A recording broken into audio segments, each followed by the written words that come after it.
Hello everyone, मेरा नाम है संचित और मैं आपको यहाँ पर वेक्टर एनालिसिस का टॉपिक ग्रीन्स थ्योरम आज कराने लगा हूँ।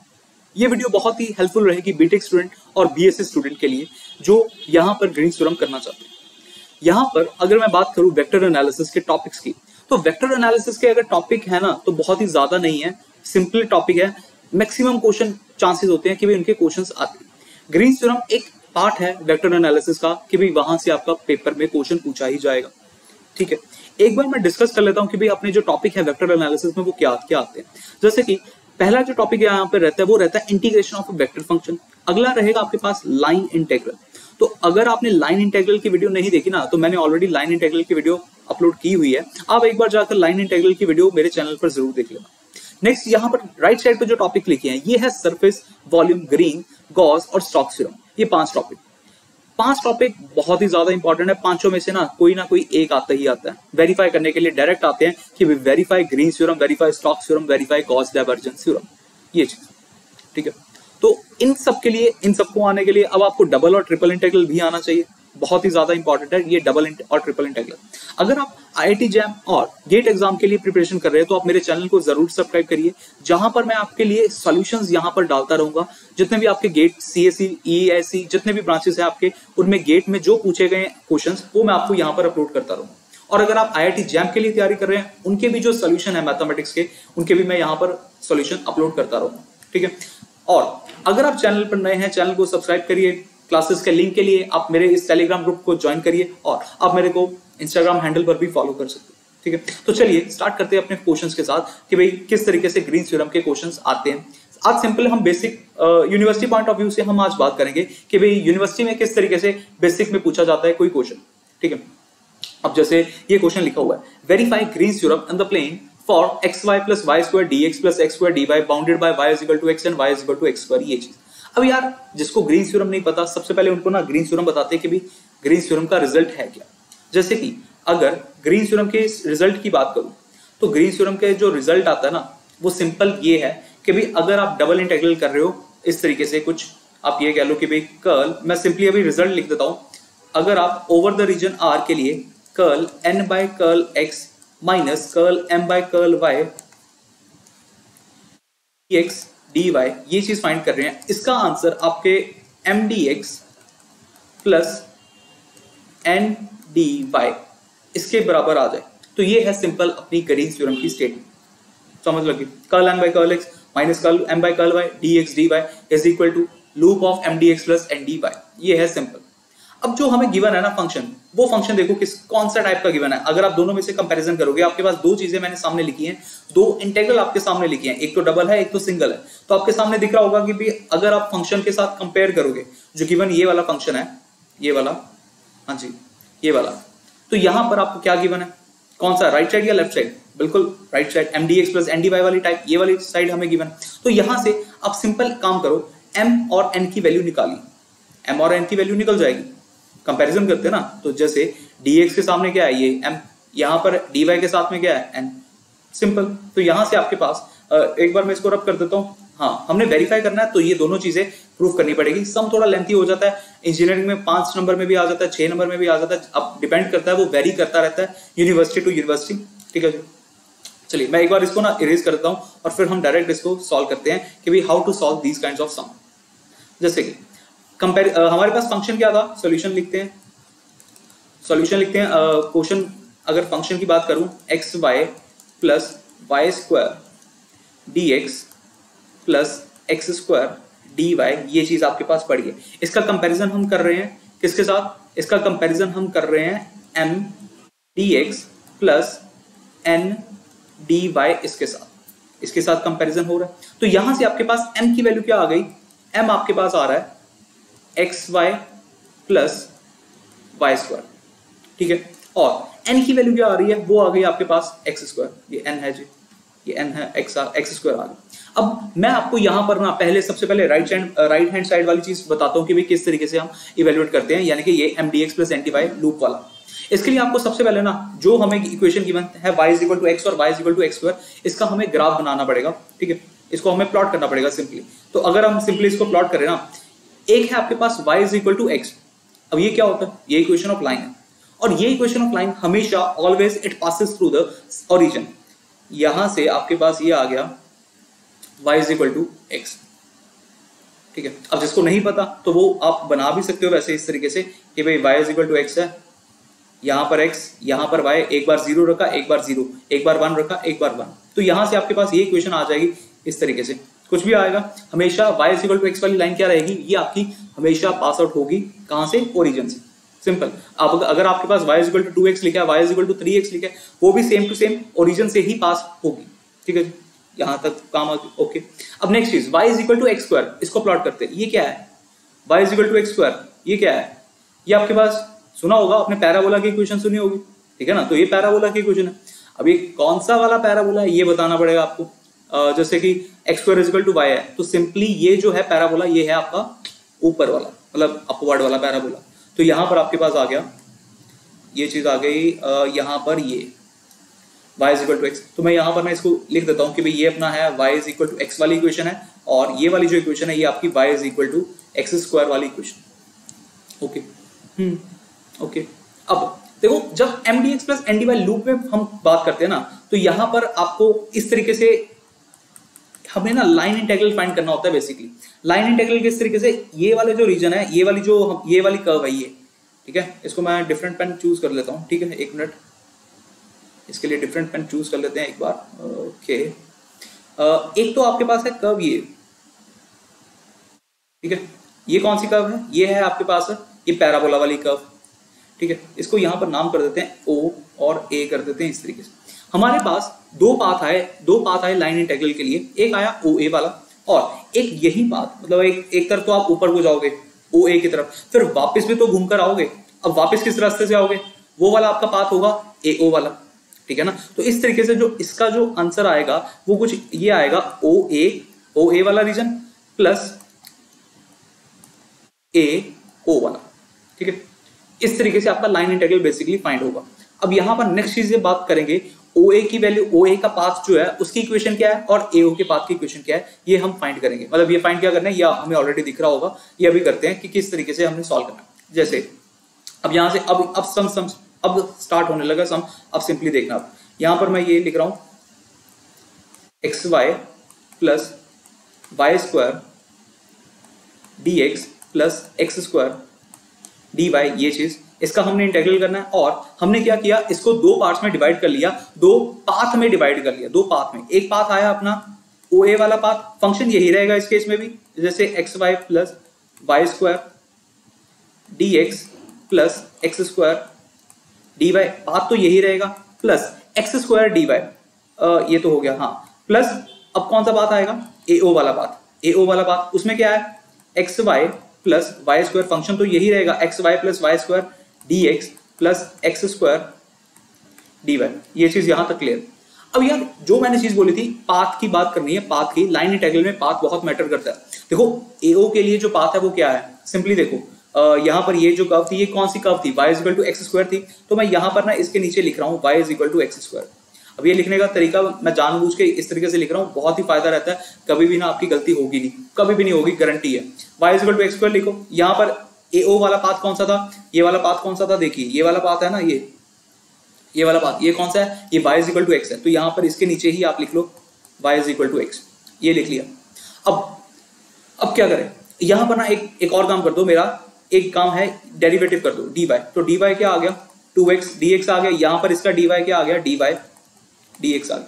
अब ना आपके पास दो फंक्शन बन चुके हैं, दो इंटीग्रल बन चुके हैं। हम दोनों इंटीग्रल को डिफरेंटली सेपरेटली सॉल्व करेंगे, ठीक है जी। दोनों इंटीग्रल को हमने सेपरेटली सॉल्व करना है। एक तो है इक्वेशन फॉर OA, मतलब इंटीग्रल फॉर OA फाइंड करना है, और एक इंटीग्रल फॉर AO फाइंड करना है, ठीक है। अब जो ये मैंने लिखा है y equal to x square और dy equal to 2x dx, इसका क्या इंपॉर्टेंस है, इसकी इंपॉर्टेंस ये रहेगी कि भाई जब आप ये सॉल्व करोगे ना इंटीग्रल को, आपने y equal to x square को इस वाले फंक्शन में, जो फंक्शन जिसका हमने इंटीग्रेशन करनी है वहां पर पुट कर देना है, और dy वाले को भी यहां पर पुट कर देना है। ऐसे ही सेम यहां पर y इक्वल टू एक्स को पुट कर देना है, यहाँ dy इक्वल टू dx को सब्स्टिट्यूट कर देना, ठीक है। ये काम था, ये काम करना है। नेक्स्ट चीज, अभी भी एक चीज पेंडिंग है, हमारे पास लिमिट्स अवेलेबल नहीं है, हमारे पास लिमिट्स नहीं अवेलेबल, क्योंकि जब इंटीग्रेशन करनी है तो लिमिट्स तो चाहिए ही चाहिए, लाइन इंटीग्रल करना है तो लिमिट चाहिए कि भाई हम कहां से लेकर कहां तक वेरी कर रहे हैं। लिमिट्स के लिए क्या करोगे, लिमिट्स के लिए पॉइंट ऑफ इंटरसेक्शन निकालते हैं, वही 12th क्लासेस में हम जैसे एप्लीकेशन ऑफ इंटीग्रेशन होता था वैसे ही सेम पॉइंट ऑफ इंटरसेक्शन निकालते हैं कि भाई पॉइंट ऑफ इंटरसेक्शन क्या आएगा। चलिए अगर मैं बात करूं पॉइंट ऑफ इंटरसेक्शन की तो यहां पर आएगा पॉइंट ऑफ इंटरसेक्शन। अब वो पॉइंट ऑफ इंटरसेक्शन कैसे निकलता है, दो कर्व्स को इंटरसेक्ट, जो भी दो कर्व्स आपकी इंटरसेक्ट हो रही होती है उन्हीं कर्व से निकलेगा। अब अगर आप डायग्राम देखो दो कर्व कौन सी है, एक तो है आपके पास y = x² और एक है y = x। एक तो कर्व ये है y = x², एक कर्व है ये y = x²।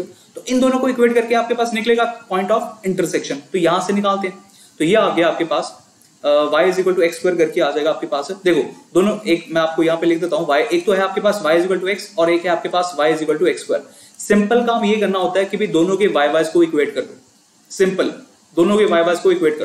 तो यहां से आपके पास आ गया x² = x, ये चीज आ गई। अब यार बच्चे क्या करते हैं, x जल्दबाजी में करेंगे, x और x काट देंगे, x = 1 आ गया। देखो ऐसा नहीं होता कभी भी। जब आपके पास क्वाड्रेटिक इक्वेशन पड़ी है, जैसे ये x² - x है ना, x² आ रहा है, 2 पावर आ रही है, तो जितनी पावर होती है उतने ही आपके पास रूट्स आते हैं, उतने ही रूट्स आते हैं, दैट मींस उतने ही आपके पास पॉइंट ऑफ इंटरसेक्शन आएंगे। तो अगर आप यहां पर ये चीज काट देते हो, एक x को काट देते हो, जैसे ये आपने ये x और ये x काट दिया, तो यहां पर आपके ना पॉइंट ऑफ इंटरसेक्शन एक ही आएगा। लेकिन अगर आप डायग्राम देखो, डायग्राम में कितने हैं, एक तो यहां पर है पॉइंट ऑफ इंटरसेक्शन ये वाला पॉइंट, और एक पॉइंट ऑफ इंटरसेक्शन ये पड़ा है, 2 पॉइंट ऑफ इंटरसेक्शन आ रहे हैं। और आपके पास जब आप इस स्टेप पे कटिंग कर देते हो तो एक आता है, विच इज नॉट गुड ना, ठीक है। तो इसके लिए आप क्या करो, कभी भी आपने ये पॉइंट अपने दिमाग में रख लो, कभी भी आपने पॉइंट्स को काटना नहीं है। तो आप सिंपली यहां पे क्या करोगे, x² वाली टर्म, x इधर और ये 0, ठीक है। यहां से आपके पास आया x कॉमन, x - 1 = 0, यहां से आपके पास आया x = 0 और एक आया x की वैल्यू 1, ठीक है जी। एक x की वैल्यू आई 0 और एक आपके पास x की वैल्यू आ गई 1। दिख रहा है ना, 2 पॉइंट ऑफ इंटरसेक्शन थे। ये वाला एक पॉइंट ऑफ इंटरसेक्शन क्या आना था, ये तो 0,0 ही आना था, ये वाला पता नहीं था, ये वाला आ गया, ये आपका आ गया 1,0 करके कुछ, ठीक है।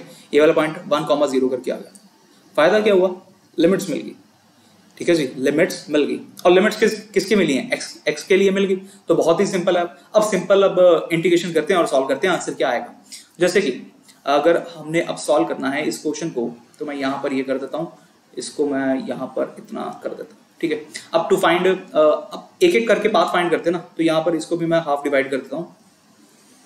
हाँ जी, 2 पाथ थे, दोबारा उसी पाथ पे आते हैं। एक पाथ था OA वाला, OA वाले पाथ में क्या था, OA वाले पाथ में आपकी इक्वेशन जो थी y = x² थी, dy = 2x dx था। OA वाले पाथ में आपका y = x² था और dy = 2x dx, ये चीज। फंक्शन क्या था, आपके पास फंक्शन था आपके पास xy + y², xy + y² dx plus x² dy plus x² dy, ये चीज है। हम यहां पर फाइंड कर रहे हैं to find integral of OA, ठीक है। मैं यहां पे लिख देता हूं to find integral of OA path, ठीक है जी। OA पाथ का हम इंटीग्रल फाइंड कर रहे हैं इसलिए। अब क्या बोला था, लिमिट्स को, वैल्यू को आप सब्स्टिट्यूशन करिए, y = x² को सब्स्टिट्यूट करिए और dy की वैल्यू को इस फंक्शन में सब्स्टिट्यूट कर दो। तो ये क्या आपके पास बन जाएगा, देखिए अगर आप जैसे ही सब्स्टिट्यूट करते हो तो ये आपके पास आ जाएगा, यहाँ पर आ जाएगा x की जगह पे x, y की जगह पे क्या आ जाएगा x² प्लस y² की जगह पे क्या आ जाएगा x⁴, और ये dx यहाँ पर as it is, plus x², dy की जगह पे क्या आ जाएगा, dy की जगह पे ये लिखा हुआ है 2x dx, तो ये आ जाएगा 2x dx, ठीक है जी। तो यहाँ से अगर आप इसको सॉल्व करें और ये आ गया x³ plus x4 dx plus ये आ गया 2x³ dx, ठीक है जी। अब ये तो आ गया। अब लिमिट्स की बात करें, लिमिट्स कहाँ से कहाँ तक वेरी कर रही थी। देखो ये पाथ कौन सा है, OA वाला पाथ है। OA वाले पाथ को देखो आप, हमारा जो फंक्शन है वो सारा x वेरिएबल में है, तो आप सिंपली x की लिमिट्स देखो क्या आ रही है। x की लिमिट है 0 यहाँ पर और 1 यहाँ पर है, तो 0 to 1 हमारा x की लिमिट आएगी, तो ये आ गया 0 से लेकर 1। तो इस तरीके से आपका जो फंक्शन बना वो क्या बना, इंटीग्रेशन 0 to 1 करनी है, 2x³ प्लस x³, ये बन गया आपके पास 3x³ प्लस x⁴ dx। तो यहां से आप सॉल्व कर लेते हैं इसका। 3x³ की इंटीग्रेशन की जाए 3x⁴/4 plus plus x raise to power 5 upon 5 limit vary from 0 to 1। ये आ गया यहाँ तक और ये बन गया 3/4। जब आप अब लिमिट पुट करोगे यहाँ पर आ जाएगा 1 4 माइनस 1 रेज टू पावर 5। हाँ ठीक है, ये कुछ इस तरीके से आ गया। अपर लिमिट माइनस लोअर लिमिट जब पुट करोगे 3/4, ये आ गया 0 प्लस 0। हाँ ये 0 बन गया वैसे भी, तो ये आया 3/4 माइनस 1/5, इतना ही रह गया। हाँ और कुछ तो नहीं आएगा। 3/4 minus 1/5 which is equal to, अब ये किसके बराबर आएगा? एक मिनट, यहाँ पर प्लस है ना, तो यहाँ पर प्लस आएगा यार। यहाँ पर प्लस लिखा है, ये प्लस है, ये अपर लिमिट ये किया था, तो यहाँ पर आया इंटू 4 कर देते हैं, इंटू 4 कर देते हैं, इंटू 5 कर देते हैं, इंटू 5 कर देते हैं। ठीक है, तो ये आया 19/20। 19/20 आया आपका सिर्फ आधे पार्ट का आंसर। ठीक है, अभी तक का सिर्फ हमने OA वाला पार्ट फाइंड किया। अब नेक्स्ट पार्ट हम AO वाला फाइंड करेंगे। ठीक है, तो अब यहां पर लिख देते हैं कि भाई टू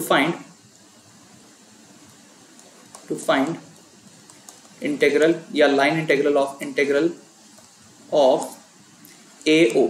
देखो AO का फाइंड करना है, डायग्राम दोबारा से देखना।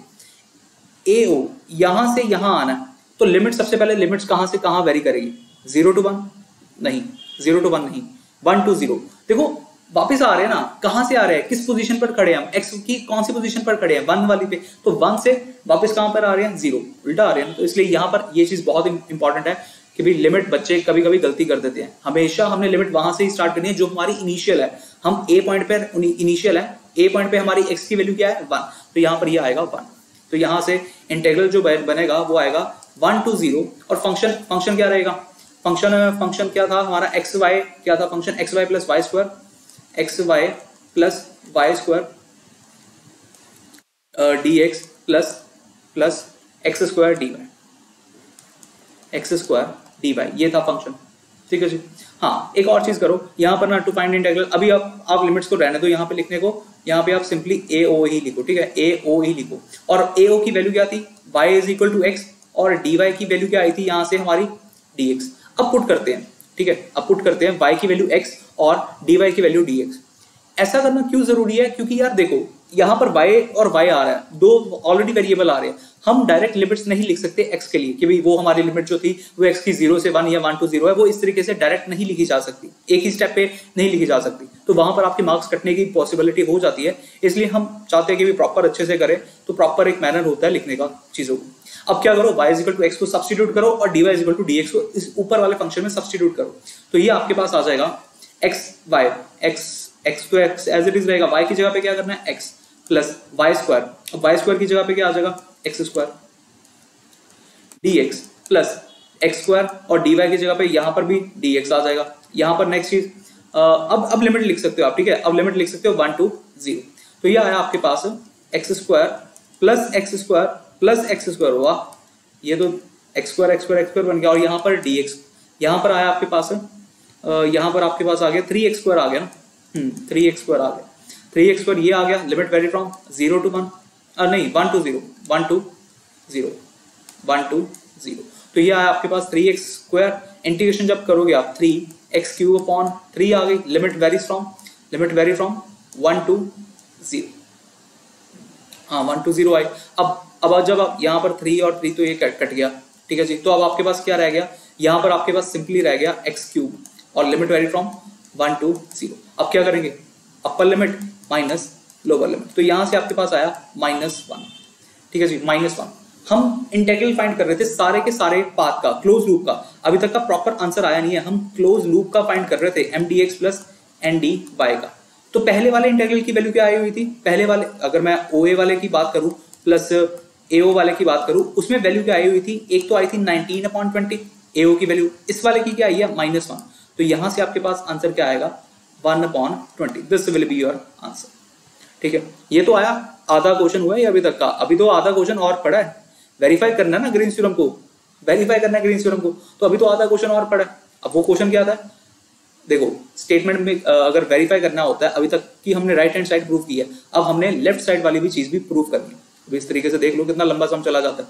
ठीक है, तो आप एक बार इसको नोट कर लेना साथ में अपनी कॉपी पे, नेक्स्ट मैं यहाँ पर सॉल्व कर देता हूँ, वो शायद सिंपली हो जाए डबल इंटीग्रल के साथ। मेरे को लगता है उसके लिए भी मेरे को स्पेस ज़्यादा चाहिए, स्पेस उसके लिए भी चाहिए, कोई बात नहीं, उसके लिए भी अब करते हैं स्पेस।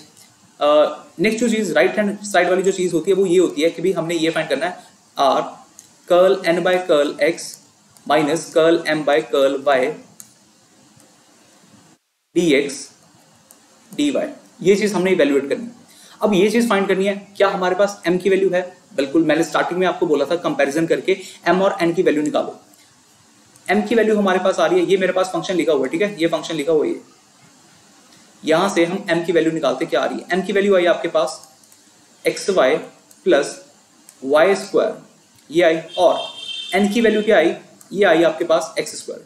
यहां से हम निकालते हैं curl m by curl y, तो curl m by curl y partial derivative with respect to y keeping x as a constant. तो x अगर आपका कांस्टेंट है, x कांस्टेंट, y का डेरिवेटिव क्या होता है 1, तो यहां पर आ गया x प्लस y स्क्वायर का derivative with respect to y 2y। ऐसे ही curl n by curl x, ये क्या आ गया आपके पास, ये आ गया आपके पास 2x, ठीक है। अब ये दोनों वैल्यूज को वहां पर हम सब्स्टिट्यूट करते हैं ओवर द रीजन r, ये चीज यहां पर ओवर द रीजन r, ये आया curl n by curl x यानी कि 2x minus curl m by curl y, ये आया x प्लस 2y, और यहां आ जाएगा dx dy। और नेक्स्ट चीज एरिया रीजन जिसका हमने इंटीग्रेशन करना है, एक बार फिर से डायग्राम बनाते हैं। चलो यहां पर सिखाता हूं कि भाई किस तरीके से डबल इंटीग्रल करते हैं। हमारा ये बना था ना कुछ डायग्राम, ये था, एक मिनट, यहां पर ये यहां से पास आउट होनी चाहिए, ठीक है, ये ओरिजिन से पास आउट होके जा रही है। किस तरीके से करते हैं डबल इंटीग्रल को? सिंपली हम करेंगे पैरेलल टू लाइन लगाएंगे एक y एक्सिस, जैसे ये हमने पैरेलल टू लाइन लगाई एक y एक्सिस, जिसके पैरेलल लगाते हैं उसकी हमारे पास लिमिट्स आती है, जिसके पैरेलल लगाते हैं उसके लिमिट्स आती हैं, और जहां से एंटर करके जाती है कर्व वो हमारी हो जाती है लोअर लिमिट, और जहां से एग्जिट करके जा रही है ये जो हमने लाइन लगाई है वो हो जाती है अपर लिमिट। जैसे अगर आप देखोगे ये वाली कर्व थी अपने पास y is equal to x square वाली, और ये वाली कर्व है y is equal to x वाली, ठीक है। एंटर कहां से करके जा रही है देख सकते हो आप, ये वाली कर्व को टच करके जा रही है ना, ये वाली को, ठीक है, ये वाली को कर्व को करके जा रही है टच। तो यहां से आपके पास जो लिमिट्स आएंगी, y की लिमिट्स आएंगी, हमेशा ये याद रखना है जिसके पैरेलल लाइन लगाई जाए उसी की हमारे पास लिमिट्स आने वाली हैं। तो दैट मीन्स अगर मैं लिमिट्स की बात करूं तो यहाँ पर y के लिमिट्स आ रही हैं, और वो क्या आ रही है, अपर लिमिट और लोअर लिमिट क्या आएगी। लोअर लिमिट पहले तो लोअर लिमिट लिखो, लोअर लिमिट किस तरीके से निकली है, जहां से कर्व एंटर करके गई, हमने जैसे कर्व एंटर की ना, तो ये y equal to x square यहां से कट करके जा रही है, और फिर उसके बाद क्या हुआ, एग्जिट कहां से करके जा रही है, देखो ये वाले पॉइंट पे एग्जिट करके जा रही है, और ये कर्व कौन सी है, y इक्वल टू एक्स वाली। तो ये आपके पास लिमिट्स आती हैं इसके लिए y के लिए। अब रही बात x की लिमिट, क्योंकि डबल इंटीग्रल कर रहे हैं x की लिमिट भी चाहिए, तो अभी हमने देखा पीछे x की लिमिट हमारी क्या आई थी 0 to 1, तो यहां से जो लिमिट आई x के लिए वो आई अपने 0 to 1, ठीक है। ये आया अपने पास रीजन जिसका हमने इंटीग्रेशन करनी है, ठीक है। यहां तक बात क्लियर हुई। अब नेक्स्ट चीज के लिए मेरे को यहाँ पर मैं फंक्शन लिख देता हूँ, और यहाँ पर ये भी लिख देते हैं कि लिमिट हमारी किस तरीके से वेरी कर रही है। हमारी लिमिट वेरी कर रही है x is equal to 0 to 1 और y is equal to x square से लेकर x। अब जिसकी होती है ना, जैसे y की है, तो विद रिस्पेक्ट टू पहले हमारा y के विद रिस्पेक्ट टू हम इंटीग्रल करेंगे। ये चीज डबल इंटीग्रल में बहुत बार आपने सीखी होगी, या फिर अगर आपको नहीं पता तो आप मेरी वीडियोस जरूर देख सकते हैं, चैनल पर पड़ी हुई है। ये बना यहाँ तक का काम, ठीक है। अब सॉल्व करते हैं इसको 2x minus x plus 2y इस तरीके से।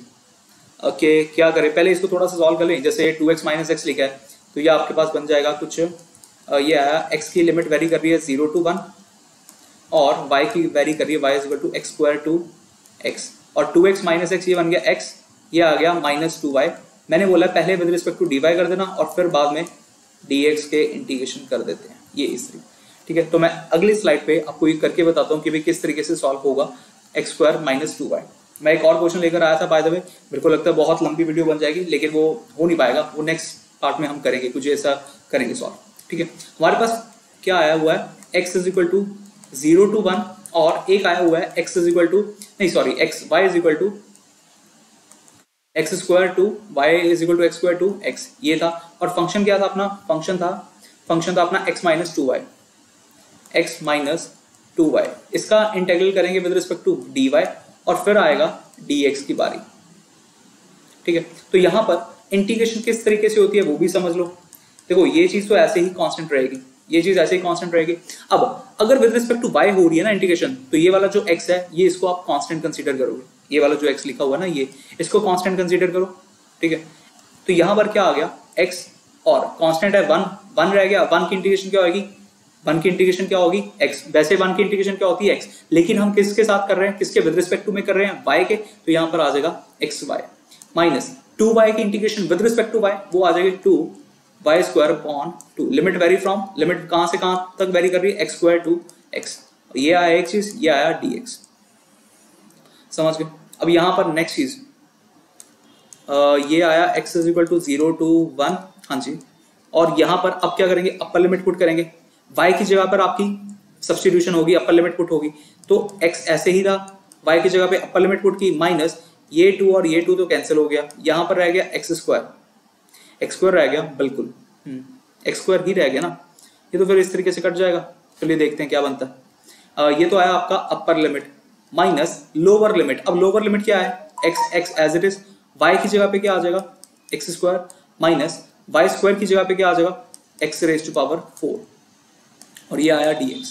तो यहां से आया x is equal to 0 to 1, ये तो कट गया ना, x square minus x square लिखा जाएगा वैसे, और ये वैसे ही कट जाएगा, माइनस ये लिखा गया x cube minus x raise to power 4 dx। ये सिंपल मैं अभी सॉल्व कर रहा हूँ, ठीक है। अब ये चीज आपके पास, ये तो कट गया, 0 बन गया, रह क्या गया आपके पास, सिर्फ आपके पास रह गया 0 to 1, ये रह गया x, माइनस को मैं अंदर भेज रहा हूँ, अब माइनस को अंदर भेज रहा हूँ, ये आ गया x4 माइनस x क्यूब, ठीक है जी, हाँ जी। अब हमें सिर्फ और सिर्फ इसकी इंटीग्रेशन करनी है विद रिस्पेक्ट टू x, तो क्या आएगी देखिए, ये आनी चाहिए आपके पास x4 की इंटीग्रेशन की x रेज़ पर 5 अपॉन 5 माइनस x क्यूब की एंड की x4 by 4, limit varies from 0 to 1।